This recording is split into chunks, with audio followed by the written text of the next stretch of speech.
felt that it wasn't going to work on this particular individual, so we administered first aid.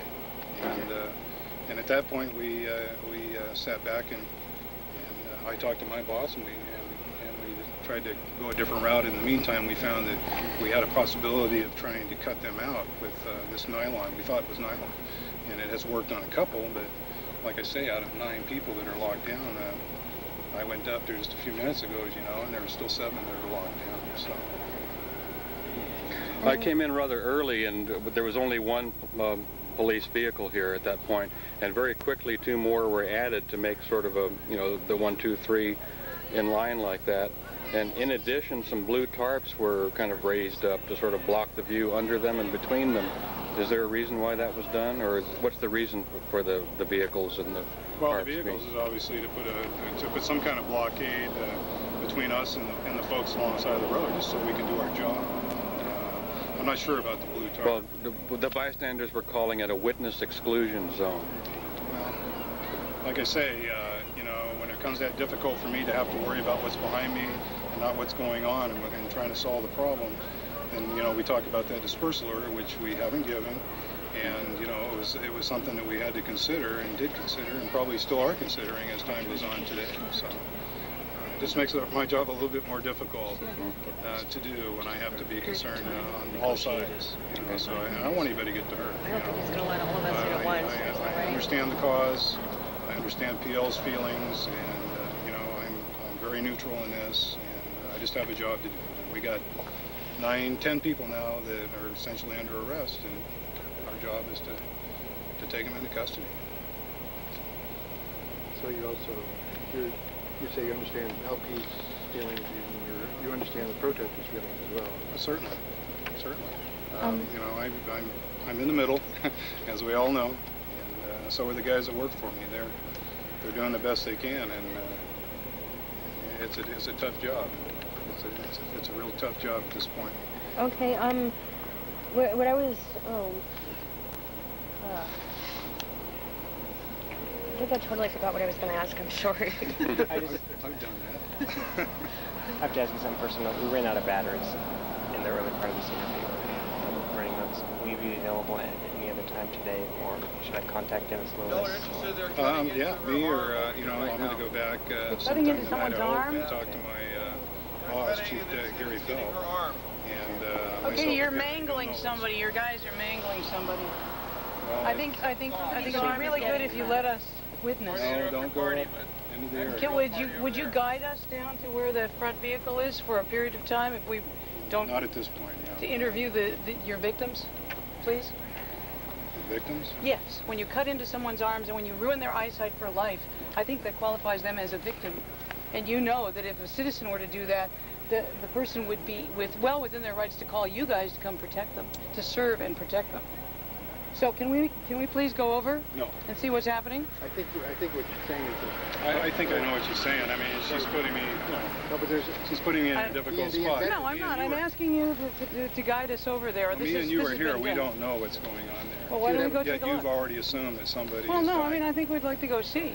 There was an article in the Chronicle. Maybe a bogey. The inventors of pepper spray suggested it not be used because of the damage to the respiratory system in the heart. That's what. Well, I'm not the one to talk to on that. I can't. You know, I have no comment. Okay, somebody's getting hurt. I think they invented pepper spray and they came out against it. Stay out of the crime scene, or you're subject to arrest. You can certainly go back with the others.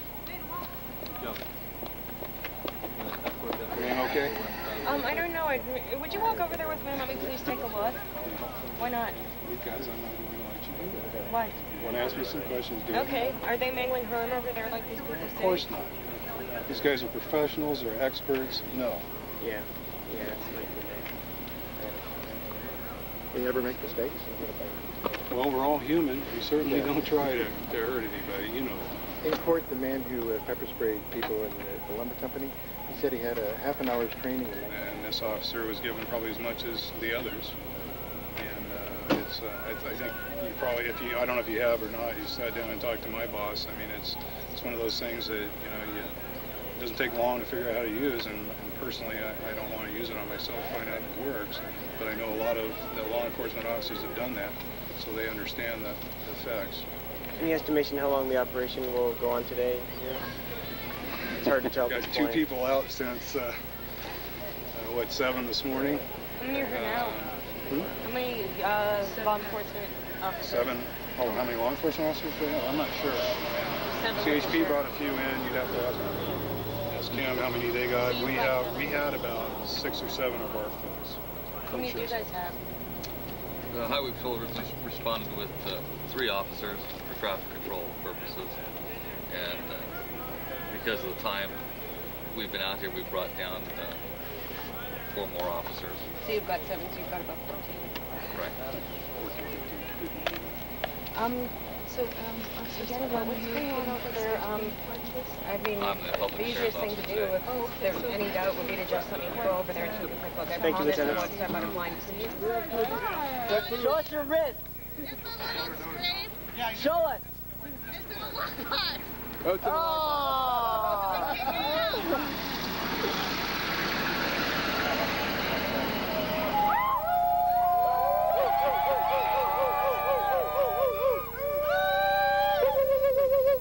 That's Liz, the Incredible amount of equipment for this little...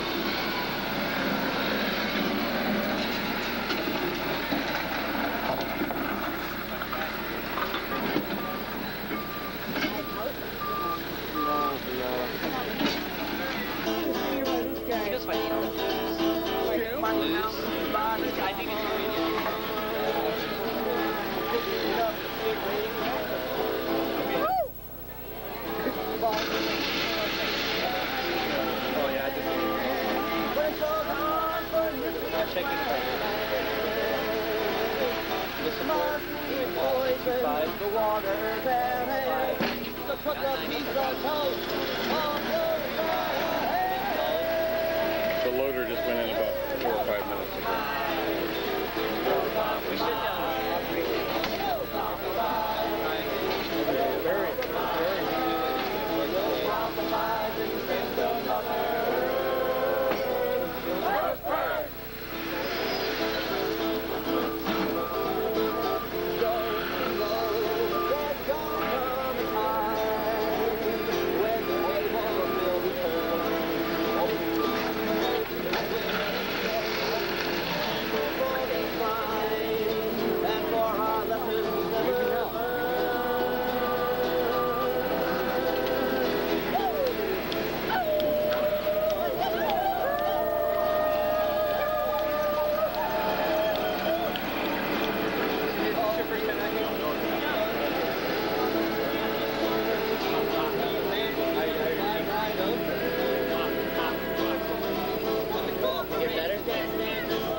So that's Kermit and Shackles over there.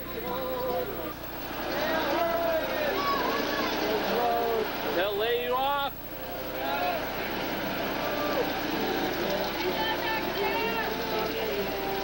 What they did today is we got here early and there was 9 or 10 people that were barricaded across the roadway, and they came in and asked them to unhook.